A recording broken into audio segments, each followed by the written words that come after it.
ईद में कौन सा प्रदर्शन करेंगे? आप घंटों सड़क जाम करेंगे नमाज पढ़ने के नाम पे। सड़क चलने के लिए होती है, और जो लोग ये बोल रहे हैं ना, उनको हिंदुओं से अनुशासन सीखना चाहिए। चलिए योगी जी आपकी इस बात की भी पुष्टि कर देते हैं। इन दिनों सावन चल रहा है और कावड़ियों का तांडव अपने चरम सीमा पर है। यहाँ एक तरफ मुसलमान नमाज पढ़ ले 15 मिनट की तो उसे लात डंडों से पीटा जाता है, FIR दर्ज हो जाती है, पासपोर्ट जब्त हो जाते हैं। दूसरी तरफ ये कावड़िए पूरा तांडव मचा रहे हैं, हाईवे जाम कर रहे हैं, कोई कार्रवाई नहीं। फौज के जवान को खुलेआम पीट रहे हैं, कोई कार्रवाई नहीं। स्कूल वैन को, छोटे छोटे मासूम बच्चों की स्कूल वैन को तोड़ रहे हैं बेरहमी से, अंदर मासूम बच्चे भी, कोई कार्रवाई नहीं। लोगों की प्रॉपर्टी को नुकसान पहुंचा रहे हैं, कोई कार्रवाई नहीं। भांग धतूरा दारू शराब के नशे में ये कुछ भी उत्पात मचाएं, वो भी कानून के सामने, लेकिन कोई कार्रवाई नहीं। क्यों? क्योंकि ये भगवादारी सरकार द्वारा मान्यता प्राप्त आतंकवादी हैं। यही अगर किसी और लोग ने किया होता, किसी और धर्म के इंसान ने किया होता, कोई हिंदू के अलावा कोई मुसलमान होता या कोई सिख होता, तो अभी तक आतंकवादी, खालिस्तानी, इन सब का टैग लग चुका होता और मीडिया चिल्ला रहा होता। लेकिन इन सबको कवर करने के लिए मीडिया भी लगा हुआ है, क्योंकि ये तो भोले हैं, भोले के भक्त हैं। पता नहीं कौन से भोलेनाथ ने इनको ऐसी भक्ति की शिक्षा दी है कि धर्म के नाम पे नशे में किसी को भी कुछ भी नुकसान पहुंचा दो। ये कैसी भक्ति है? कब ऐसी भक्ति से भोलेनाथ प्रसन्न होते हैं मुझे नहीं पता, आपको ज्ञान हो तो ज़रूर बताइएगा। ये सब जो वीडियोस आ रहे हैं, ये विजुअल देख के आपका दिल भी दहल उठेगा। एक से एक वीडियो दोस्तों सामने आ रही हैं, ये देखिएगा ज़रा। कावड़ लेने मत जाना तुम ज्ञान का दीप जलाना। एक शिक्षक ने एक कविता कह कही जो शिक्षा के महत्व पर जोर दे रही हो कि उसके ऊपर FIR हो जाती है। लेकिन दूसरी तरफ सरकार जानबूझ के कहीं ना कहीं ये चाहती है कि लोगों का ध्यान शिक्षा, रोजगार, महंगाई से हट जाए। इसीलिए ये कावड़ यात्रा को इतना प्रमोट करते हैं।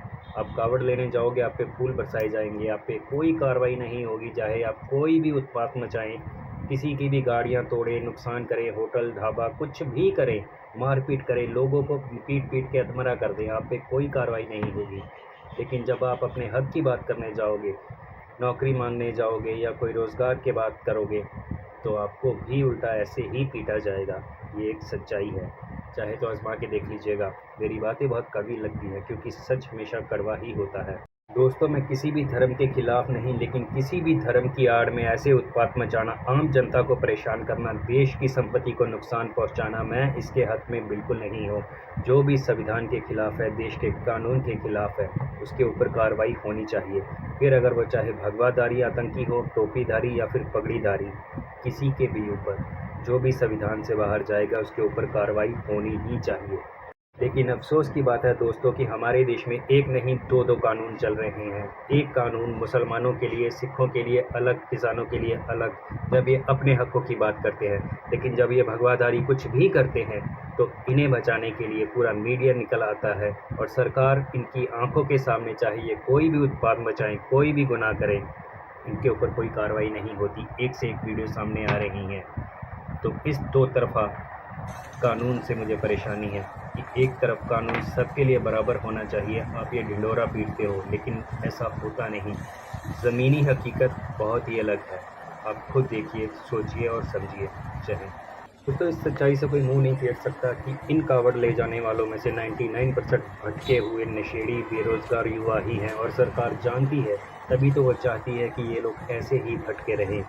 और इस तरह जो लोग भी मान लो सावन में कावड़ लेने जाते हैं और नशे की आड़ में 1 महीना लगे रहते हैं, वही लोग वापस आके फिर से नशे की ओर बढ़ते हैं। तभी तो यूपी में 27,000 से ज़्यादा स्कूल बंद कर दिए जाते हैं और 32,000 से ज़्यादा शराब के ठेकों को लाइसेंस दे दिया जाता है।